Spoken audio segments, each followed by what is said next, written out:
Salut, c'est David de la team Mistral, en direct de Dubaï, au World Drone Prix. Ben voilà, il est presque 3h du matin, il est 3h moins 10, l'aventure se termine pour nous, enfin pour notre équipe. Donc voilà, ouais c'est ça, il est 3h moins le quart. Donc voilà, on est bien fatigué, mais on avait envie de vous présenter une petite exclue, le TBS Vendetta. Alors, voici la boîte du TBS Vendetta. Elle est un peu abîmée parce qu'elle a traîné dans le sac à dos toute la journée. Alors, commençons par ceci. Les supports caméra sont en mousse, vachement dense et flexible. L'avantage, c'est que ça amortit les vibrations et ça pèse rien du tout. Une antenne TBS Triumph. Voilà, les nouvelles antennes de TBS fabriquées par eBay Crazy. Ah, la bête, je vous la réserve pour après quand même. Des hélices HQ tripales, parce que les gens ils kiffent voler avec des HQ tripales, alors du coup il y en a plein. Voilà, il y a 8 hélices, donc histoire de pouvoir déjà s'amuser un petit peu avec. Il y a 2 straps batterie TBS, ainsi que les bras. Voilà, avec d'autres straps batterie encore. Hop, Team Black Sheep. Voilà, du strap batterie, du hardware, donc c'est les caches des bras pour les fixer au châssis, des rondelles, ça doit être les rondelles, ouais c'est ça, les rondelles des moteurs, ainsi que les écrous des moteurs. Alors voici les bras, avec les moteurs déjà montés. Alors ce qui est bien, c'est que voilà, il n'y a aucun câble dessus. En fait, je sais pas si vous voyez, mais les câbles passent par ici, ils vont dessous. Et il y a une saignée dans le bras, cachée par ce petit adhésif là. Hop. Ouais, j'arrive pas à les voir et j'ai pas envie de l'arracher. Voilà, là on voit les câbles. Voilà, donc ils ont fait une saignée dedans, une rainure en fait pour pouvoir passer les fils à l'intérieur. Ce qui est pas con parce que du coup il n'y a aucun fil qui dépasse et c'est assez sympa. Hop. J'arrive pas à enlever le carton.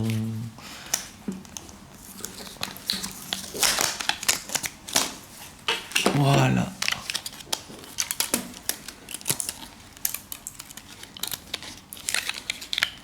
En tout cas, c'est vraiment une belle machine. La finition est super sympa.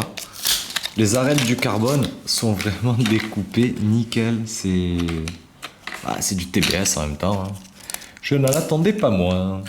Voilà les bras. Donc avec les petits connecteurs 3 pôles. Donc on voit les soudures des fils en dessous. Donc ils sont cachés bien entendu par le cache plastique. Voilà, donc il y a 4 vis pour fixer le bras et cette petite vis sert à fixer le cache inférieur.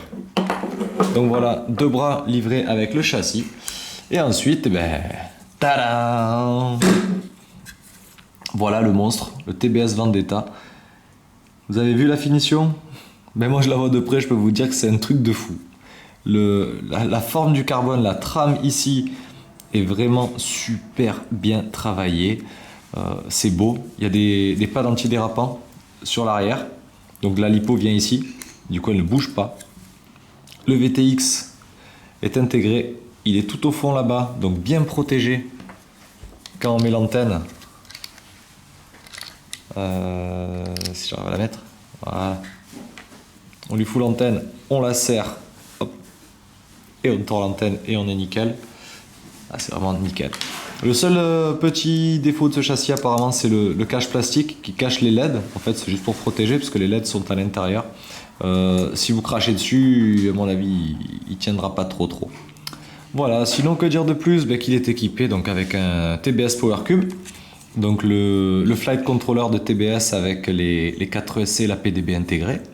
Il y a une caméra TBS 00, donc la caméra zéro latence, qui apparemment est très performante, on n'a pas eu l'occasion encore de la tester. Il y a un OSD TBS Core, donc qui répartit la puissance et qui permet l'affichage, ainsi que le paramétrage du drone. Donc vous pouvez directement régler vos PID, régler vos modes de vol et régler aussi le VTX, car c'est un TBS Unify qui est monté de série. Le TBS Unify a le gros avantage de pouvoir voler entre 25 et 800 mW. Donc il y a 3 positions, il me semble, 25, 200 et 800 mW.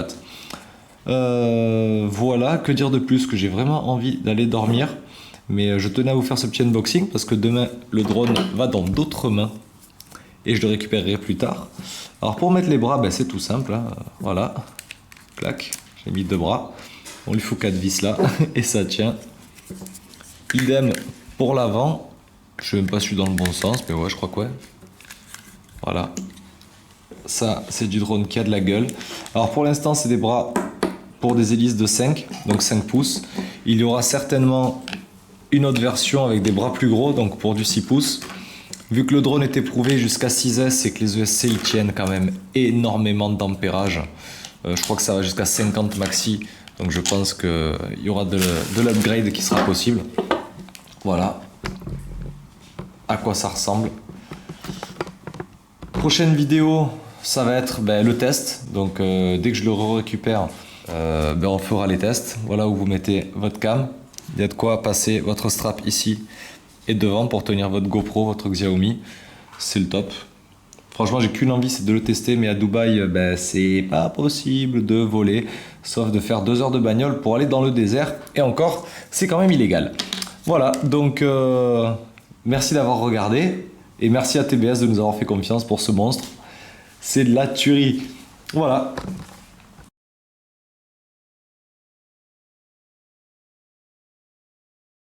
Et pour le montage du Vendetta, vous démontez donc la partie avant.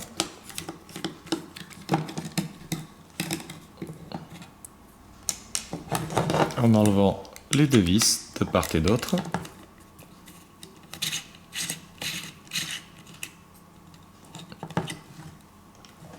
Ce qui permet d'enlever le cache.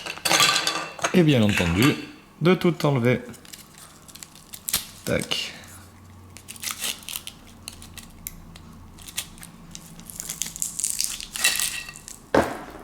Et voilà, c'est pas beau ça? Toute l'électronique concentrée là-dedans. Voilà, tout sauf les moteurs. C'est vraiment super bien conçu. Alors, voilà, la caméra, c'est la TBS 00, donc 0 latence. Le buzzer est ici. Vous avez le Power Cube juste derrière. Le XT60. Ceci, l'OSD, avec le petit port USB pour le configurer avec le TBS Agent, qui est une application en fait qui permet de régler plein de choses au niveau des paramètres. Là, il y a le TBS Unify Pro. Ce VTX est hallucinant par la taille qu'il fait. Et ceci est le câble pour brancher mon récepteur.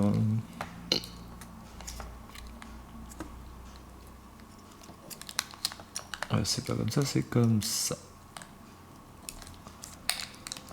Voilà, donc on va faire Sky D4R. J'ai plus de X4 sous la main. Est-ce que ça va rentrer? Ouais, ça devrait passer.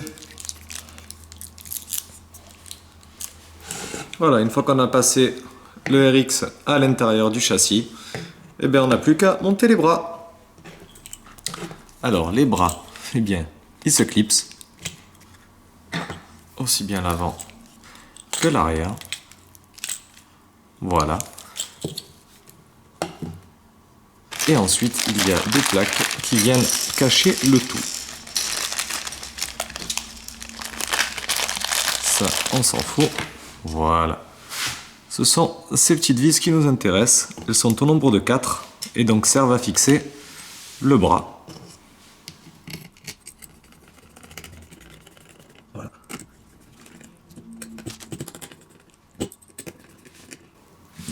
Une fois que vous avez mis ces 4 vis, vous prenez les jolis petits caches qui sont fournis avec le Vendetta, vous le mettez ici pour protéger les vis et vous vous servez de la petite vis qui se met au centre. Elle est plus petite mais c'est exactement la même empreinte de clé. Et voilà, on fait la même pour l'arrière et le Vendetta est prêt à décoller.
Voilà, écoutez, l'OSD il est nickel. Je vais m'empresser d'enlever l'horizon artificiel parce que c'est, pour moi c'est inutile. Hein. Je préfère avoir juste des informations à l'écran et ce dont j'ai besoin. On a volé avec une 1300 mAh Opti Power. Ben, ça nous a laissé 3 minutes de vol, pas trop violent, 3 minutes 20 même. Donc voilà, j'ai posé sans que ça bip, sans que ça change de couleur. TBS Vendetta, super machine. Alors, pour répondre à vos questions, voilà, parce que je vais être tout à fait honnête, on me demande quoi acheter entre le GoWi Eclipse, le TBS Vendetta, le Club Racer ou un Vortex Pro. Ces machines n'ont rien à voir, donc je ne dirai pas laquelle il faut acheter, tout simplement. J'aime beaucoup celle-ci, j'aime beaucoup le Club Racer, j'aime beaucoup le GoWi, mais les trois sont dans un contexte totalement différent. Voilà, pour une machine plug and play, de toute façon, ça c'est de la bombe atomique. Ensuite, ben, c'est à vous de voir aussi quel style vous aimez, quel style de vol vous recherchez et est-ce que ce type de machine vous plaît esthétiquement.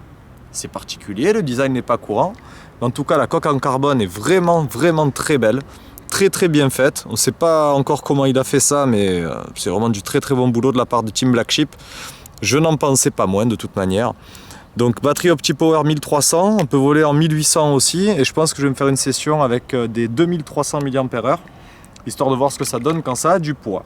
D'ailleurs, pour aller jusqu'au Burj Khalifa, c'est ce qu'il y avait dessus. Voilà, ben vous avez déjà vu ce dont cette machine est capable. Faites-vous plaisir, et puis moi, ben, je vais me retourner, me griller quelques lipos. Ah, on voit que l'hélice a pris quelques coups quand même, voilà. Mais j'ai pas craché. C'est peut-être pour ça que je vibrais d'ailleurs. Voilà les gars, ben écoutez, merci beaucoup, bon vol, et puis à très bientôt pour d'autres vidéos.